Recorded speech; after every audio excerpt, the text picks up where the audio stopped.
It started with whispers and a blinking monitor. You know that quiet before something ugly breaks? The kind that makes fluorescent lights buzz louder and coffee machines hiss like they're gossiping? That was the entire accounting floor of Halden & Co. the morning I walked in. I could feel it before I saw it. Heads ducked, conversations clipped mid-sentence. Even the intern who once asked if Excel had a vibe check button couldn't meet my eyes. Then came the board. Not the executive one, the literal cork board next to HR's door. My photo was pinned there, right next to the emergency contact sheet, under a note scribbled in red marker. Needs a lesson. At first, I thought it was a prank, maybe some weird HR initiative to boost engagement. But then I saw who was standing nearby. Derek, my boss. The same Derek who spent half of last quarter inflating vendor contracts and calling it strategic sourcing. The same man who once told me my tone was too sharp for a woman in finance. He saw me see it, and he smiled. Not big, not wide, just that small, smug curl men like him use when they think they've already won. "Morning, Harper," he said, voice thick with that fake casual confidence.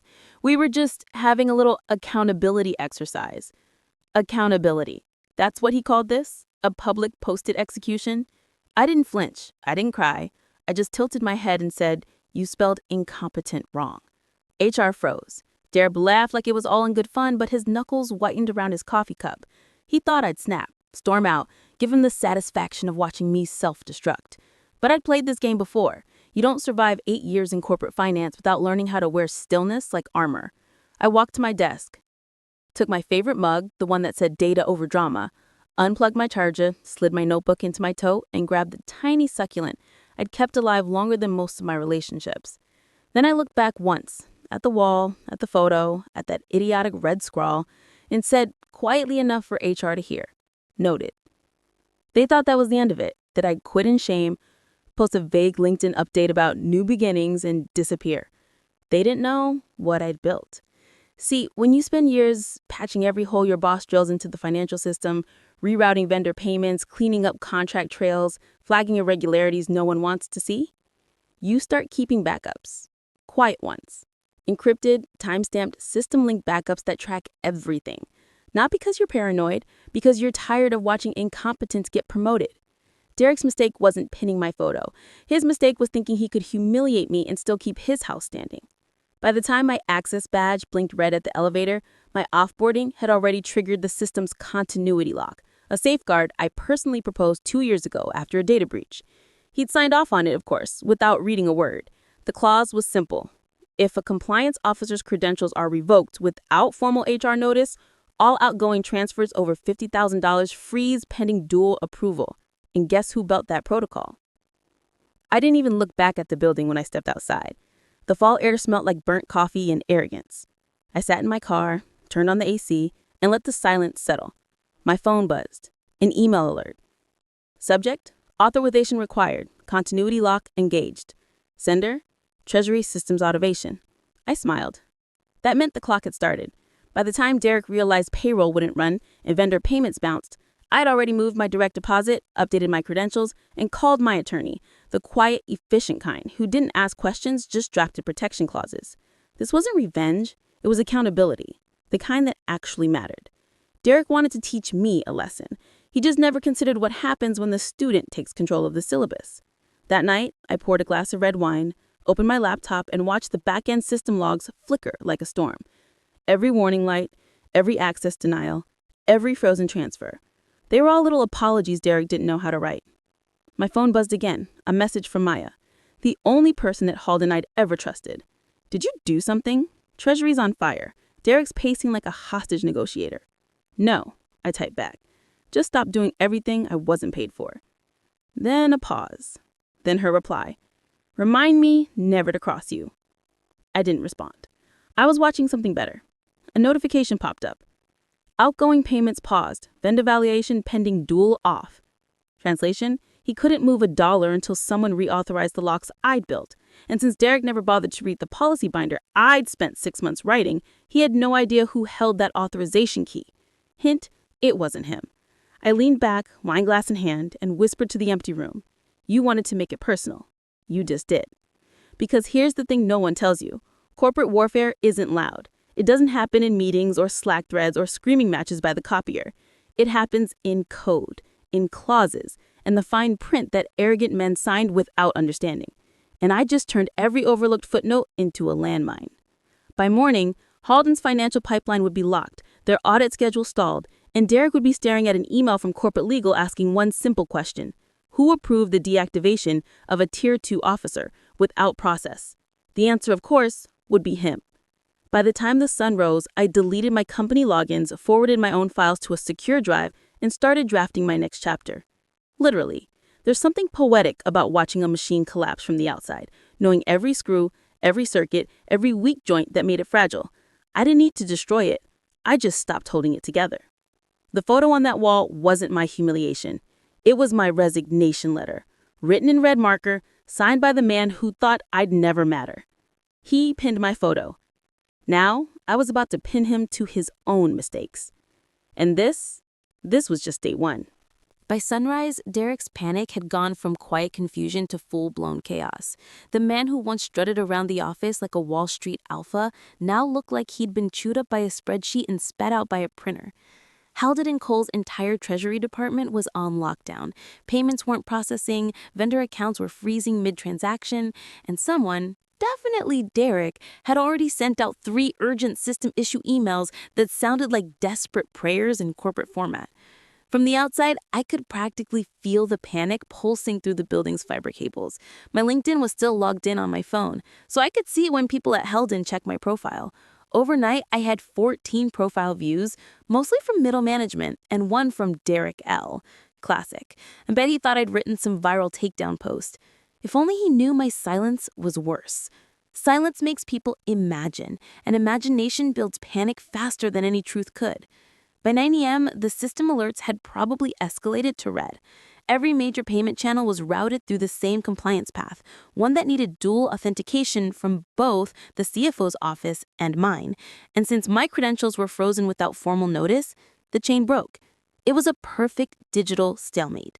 Derek must have stormed into HR demanding answers, only to be told that protocol dictated my reactivation approval before any reversal could happen.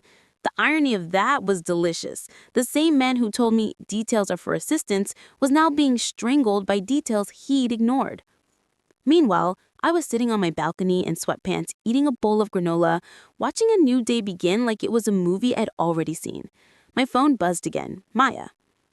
He's losing it. Treasury head is blaming IT. IT's blaming compliance. Compliance says protocol can't be changed. It's bad. I smiled. It's not bad, I typed back. It's thorough. She sent back a single emoji, wide eyes. I didn't respond. Instead, I opened my private cloud drive. Years of cleanup files, expense logs, internal memos I was never meant to see. One folder labeled Derek Audit Confidential. I clicked it open. Dozens of documents loaded instantly. Spreadsheet trails of vendor incentives, kickback transfers disguised as project bonuses, and false billing accounts that always rounded to even numbers like someone who didn't understand randomness. When you work in compliance, you develop instincts for patterns that don't make sense. You stop looking for what's there and start noticing what's missing. Derek's problem was arrogance. He thought deleting meant disappearing, but nothing ever really deletes. Not in my system. By noon, my email pings had turned into music. The same Derek who once refused to CC me on vendor meetings was now sending frantic emails to my inactive account. Harper, if you're seeing this, call me. We need to fix this immediately. This is affecting everyone. I know you're upset, but this isn't professional. Legal's involved now. I'm trying to protect your name here. Protect my name? He pinned it on a board like a dart target. I almost laughed. The corporate narcissist's favorite defense, pretend to care after the damage is irreversible. At 12:47 p.m., my lawyer called. Harper, the company reached out. They're asking about a potential system trigger linked to your credentials. Potential? That's generous. Tell them I'm not at liberty to discuss internal protocol outside an employment context. Got it, she said smoothly. They're nervous. I replied. Good. Keep them that way. By the time the afternoon hit, social media whispers had started. A few employees liked a cryptic post I'd made that morning. Just a photo of my coffee mug with the caption, "Never underestimate a quiet resignation." That was all it took. 20 likes, 3 reposts, and a storm of speculation. The office rumor mill would be devouring it. I didn't need to speak. I just needed them to talk. Meanwhile, I was building the second layer of my plan. Heldon's finance system wasn't just frozen, it was traceable. Every unauthorized attempt to override continuity lock generated a hidden log that reported directly to my encrypted backup, meaning every panicked move Derek made was being recorded, and when he inevitably tried to fix things off the record, he'd dig himself deeper. At 2:10 p.m., I received a call from a blocked number. I knew who it was before I answered. "Harper, we need to talk," Derek said, voice tight. I let the silence stretch. "You can't just sabotage company systems because you're upset. This is serious. Payroll's at risk. Vendors are threatening breach claims. You could face legal action." "You mean the system you signed off on? The one designed to prevent unauthorized deactivations?" "That's not what this is about," he said quickly. "Look, I may have overstepped. Let's just get things running again. I'll talk to HR, get you reinstated temporarily." I almost laughed. Temporarily. He still thought he was the one offering mercy. "No," I said softly. "You're not reinstating me. You're reinstating protocol." "Don't play games," he growled. "You're not the hero here." "Neither are you, and you'll see that in your audit logs tomorrow." Click. The satisfaction wasn't in hanging up. It was in knowing he'd stare at that phone, furious, realizing for the first time that I wasn't bluffing. By 4 p.m., Halden's upper management held an emergency meeting. Derek looked composed on the outside, I'm sure, but the data logs told a different story. Multiple failed override attempts, unapproved credential resets, and a flag transfer from one of his dummy vendors. $68,500 frozen mid-route. I hadn't done a thing. The system was just doing what it was supposed to do. By nightfall, the company's CFO reached out personally, a polite, nervous email, asking for a clarifying conversation. That's when I knew I had won the first round. Derek's empire was cracking, and no one would risk standing next to him when it collapsed. That evening, as I sat by the window, watching city lights flicker against the skyline, I opened my drive and renamed one last folder. Lesson delivered. Inside, I uploaded the day's logs, his emails, and his frantic call transcript. It was evidence. Clean, chronological, undeniable. He wanted to teach me a lesson. He just didn't realize he was starring in the case study. Tomorrow, I'd send one email to the board. Short, factual, polite. The kind of message that starts investigations and ends careers. And when they asked what made me finally speak up, I already had my answer written in the subject line, regarding the note pinned to HR's board. By the next morning, Holden & Co. was bleeding chaos in silence. The company's carefully polished routine, emails, approvals, coffee field meetings had turned into a quiet storm of panic. You could feel it even from miles away through the dull rhythm of unanswered calls and system error alerts. And at the center of it all stood Derek, still pretending he had control, still lying to everyone while the walls closed in. When I woke up, my phone was a war zone of notifications. 20 missed calls, 4 voicemails, a dozen emails with subject lines like urgent, audit escalation, and need access clarification ASAP. None of them were from Derek. He was too proud for that now. But they were from people who had once looked right past me in meetings. The same ones now realizing that the system they ignored was the one keeping their entire operation afloat. I poured coffee, opened my laptop, and checked the live system log on my backup. It was beautiful. Every keystroke, every override attempt, every unauthorized credential access, it was all recorded, time-stamped, traceable. I wasn't sabotaging anything. I was just letting the system tell the truth. And the truth was merciless. At 8:43 a.m., the CFO, Marjorie Kent, sent a company-wide email titled Temporary System Suspension, Internal Review Underway. The tone was calm, professional, and dripping with denial. I knew that tone well. It's the voice of someone realizing they've lost control, but trying to sound like they haven't. Then came the call I'd been waiting for. "Miss Lane, this is Investigator Reed from Corporate Legal Affairs." His voice was smooth, rehearsed, the kind of tone you hear from men who think they can negotiate the truth. "We're conducting an internal inquiry regarding the treasury lock and would appreciate your cooperation." "Of course," I said, my voice steady. "I'm happy to cooperate, though you might want to clarify with Derek why my deactivation triggered the lock in the first place." A pause. Paper rustled on the other end. "We're aware of a procedural gap there, yes." "Gap," I repeated. "That's one word for it. We just want to understand the sequence of actions. Did you knowingly design a system that could halt all transactions upon your removal? I designed a system to protect the company from unauthorized actions. If my removal happened without process, the system assumed a security breach, which, as you can see, wasn't wrong. Another pause. Longer this time. Would you be willing to provide your notes and documentation for that system? Already sent? To your compliance inbox, timestamped at 9 a.m. There was a click of keys in the background. Ah, I see it. Good. Then you'll also see the audit logs showing multiple override attempts from Derek's credentials between 11 p.m. and 2 a.m. last night. That was the silence I wanted, the kind where even the investigator realizes he's just stepped on something sharp. After the call ended, I opened my drive again. A new notification blinked at the top. Access attempt. External user D. Low. Unauthorized. Derek again.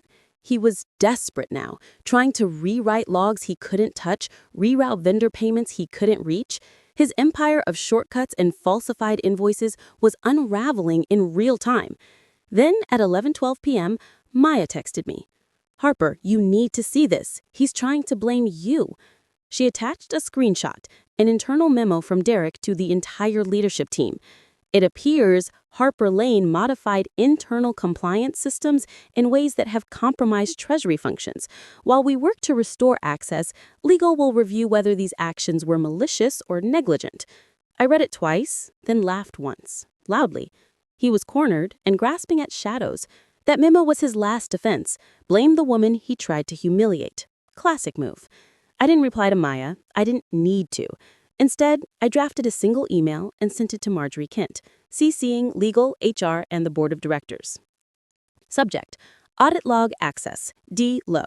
Dear Marjorie, please find attached the encrypted system logs for the Treasury Lock event and the prior 90 days of financial activity involving the following accounts: vendor ID 6824, vendor ID 7334, and vendor ID 9012.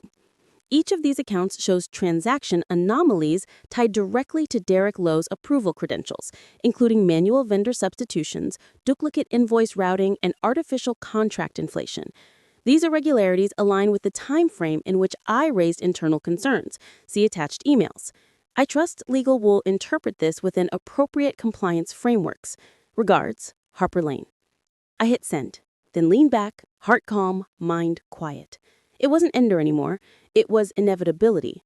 By 1 p.m., Marjorie replied personally. "Miss Lane, thank you. The board has requested an immediate suspension of Mr. Lowe, pending review. I'll follow up shortly." And just like that, the man who pinned my photo to a wall with the words "needs a lesson" had become the lesson. I heard later from Maya how it unfolded. The CFO, 2 HR reps, and legal walked into Derek's office unannounced. She said his face went pale before anyone spoke. He tried to talk his way out of it, claimed he was protecting the company from a rogue employee, but when Marjorie presented the audit logs, he stopped mid-sentence. His hands actually trembled. They escorted him out quietly, no scenes, no shouting, just a man stripped of his authority and escorted past the same board where my photo once hung, the same spot, now empty. Maya texted me later. "He's gone. You did it." "No," I replied. "The system did." That night, I sat by my window again, watching rain trace thin silver lines against the glass. I should have felt triumphant. I should have felt free. But what I felt most was done. Like something that had been burning inside me for years had finally gone cold. For once, I wasn't the one being taught a lesson. Tomorrow, I'd wake up, write my resignation letter for real this time, and finally step away from the ruins I'd left behind. But as I closed my laptop, one last alert popped up on the screen. New login attempt detected. External source unknown. It wasn't Derek's credentials this time. It was something else. Someone higher up. Someone who wanted to know just how much I really knew. And I smiled, because maybe the lesson wasn't over yet. The morning after Derek's suspension, my inbox was a battlefield of forwarded threads, red flags, and whispered panic. Everyone wanted the same thing, answers, but no one was brave enough to ask the right questions. By now, every major department head knew the name Harper Lane, though most of them had probably never spoken to me before. Funny how exposure works. You're invisible until you threaten the wrong person. At 9:07 a.m., I receive an official summons. Subject: Formal Inquiry, Treasury System Audit. Dear Ms. Lane, Please report to the compliance conference room, 10 a.m. sharp. The audit committee will conduct a formal review of the treasury lock event. Attendance is mandatory. No signature, no warmth, just the cold weight of corporate ritual. When I walked into the room, 6 people were already seated: legal, compliance, HR, and 2 board representatives. At the head of the table sat Marjorie Kent, impeccably composed, her expression unreadable. To her left was Investigator Reed, the same smooth talker from the call yesterday, now with a binder so thick it looked like it could swallow a career whole. "Ms. Lane," Marjorie said, motioning to an empty chair across from her, "thank you for joining us." "Of course," I replied evenly, taking my seat. Reed leaned forward. "We appreciate your cooperation. Before we begin, I'll remind you that this discussion is being recorded for internal purposes only." He clicked the recorder. "State your name and position for the record." "Harper Lane, Senior System Analyst, Treasury Division." "And your role in designing the Treasury compliance structure?" "I led the framework design, oversight automation, and vendor authentication protocols. I also built the contingency lock for unauthorized access." He nodded slowly. "Including the automatic lockdown triggered by your removal." "Yes, that was intentional." Marjorie's eyebrow arched slightly. "Intentional?" "Correct. Every safeguard has a trigger. You don't remove the lead systems analyst without proper handoff. The system reads it as a breach, not a resignation." Reed scribbled something in his notes. "Were you aware that this protocol would halt all transactions company-wide?" "Yes, it's in the documentation I submitted 6 months ago." "And no one else was informed of this design?" "I informed my supervisor, Derek Lowe." The room went still for a moment. Marjorie finally spoke. "You're saying Mr. Lowe knew this could happen?" "He approved it. He even signed the technical summary himself." Reed cleared his throat, and yet, when asked about the system yesterday, Mr. Lowe stated that you acted unilaterally and concealed vulnerabilities. I met his gaze. Then he lied. Marjorie shifted a folder towards me. Inside were screenshots, emails, memos, time-stamped exchanges, all mine. "We've reviewed your audit logs. Your documentation is consistent. Mr. Lowe's story isn't." For the first time since I entered, the air shifted slightly, not toward hostility, but toward realization. Marjorie set her pen down. "Tell me, Ms. Lane, did you suspect Mr. Lowe of financial misconduct prior to your termination?" "I did, but he made it clear that raising concerns would end my career faster than his." Reed's tone softened, almost imperceptibly. "And yet, you reported it indirectly, through system logs, not formal complaints." "Because data doesn't get intimidated." That made Marjorie smile faintly, just for a second. The questioning went on for another hour. Technical clarifications, protocol justifications, timestamps, vendor anomalies. Every answer I gave was measured, precise, irrefutable. I didn't need emotion. The evidence was already screaming for me. By the time we concluded, I could tell they weren't sure what to do with me. On one hand, I'd saved the company from internal fraud. On the other, I'd built a system so airtight it exposed just how careless they'd been. People like me didn't get rewarded for that. We got quietly sidelined. "Ms. Lane," Marjorie said finally, standing, "the board will deliberate further. In the meantime, we'd appreciate if you remained available for follow-up." "Of course." I left the room, head high, but as soon as the door closed behind me, I caught sight of something that froze me mid-step. Down the hallway, Derek was standing outside HR. Escorted, yes, but still smug. His suit jacket was wrinkled, his hair unkempt, but his grin remained that same nauseating curve I'd seen too many times. When our eyes met, he mouthed something. "You think this is over." Security ushered him away a second later, but the chill lingered. I spent the rest of the afternoon at a cafe across from the building, watching Haldon & Co. through rain-streaked glass. Employees hurried in and out with files, laptops, unreadable expressions. The machine kept turning, even when its gears were cracked. Around 4 p.m., my phone buzzed again. It was Maya. "Harper, I overheard something. They found offshore accounts. Not just fake vendors. Real money trails. Millions. Derek? And someone else," she said. "Someone above him. Marjorie's name came up." My stomach tightened. "You're sure?" "I heard legal whispering it after your session. They said if the system logs point higher, they'll need to contain it internally, whatever that means." I looked out the window, pulse steady. The unknown login attempt last night, the sudden escalation of my inquiry, the way Marjorie had seemed too calm this morning. I'd assumed Derek was the rot, but rot spreads. It doesn't start and end with one man. By the time I got home that evening, the storm outside had deepened. My apartment was dim except for the glow of my monitor. I plugged in my encrypted drive, opened my private archive I'd created months ago, and began tracing every signature linked to the fraudulent accounts. And there it was, hidden deep in the metadata. A single approving credential. MKENT Admin 01. Marjorie Kent, the woman who had just smiled across that table like she was doing me a favor. For the first time in weeks, my hands shook, not from fear, but from clarity. Derek wasn't the end of this. He was just the fall guy. I closed the file, heart pounding, then opened a blank email. 2. Investigative@statefinance.gov. Subject: Halden & Co. Internal Corruption Evidence. Confidential. I attached the files, encrypted them with my signature key, and hit send. Then I whispered to myself, let's see who really needs a lesson. The next morning broke in eerie silence. No cars outside, no inbox explosions, no ringing phone. Just the still hum of my computer waiting for me to make the next move. I barely slept the night before, part adrenaline, part dread. But the decision I'd made was irreversible now. I'd sent the files to the State Financial Crimes Bureau, and once something hits a federal system, there's no pulling it back. By 8:12 a.m., I logged into my backup dashboard. The system was already reacting. External inquiries had pinged the company firewall at 7:47 a.m. Unmarked IPs, federal identifiers, government-verified signatures. The storm I'd unleashed had arrived faster than even I expected. Maya called first. She never said hello. Harper, they're here. Federal agents. They walked straight into Marjorie's office 20 minutes ago. I swallowed. How's the floor? Silent. Everyone's pretending to work, but you can feel it. HR's been locked down. And Harper, she hesitated. They asked for you by name. That didn't surprise me. When you pull the first thread, you become part of the weave they have to inspect. Still, it was one thing to expose Derek. It was another to dismantle an entire empire of deceit. And every empire strikes back before it falls. I got dressed calmly. Blazer, jeans, neutral expression. If I was going down there, I'd do it on my terms. By the time I reached Halden & Co., 2 unmarked sedans were parked outside. Inside, the air buzzed with restrained chaos. Employees whispered near the elevators, security stood stiff near the main entrance.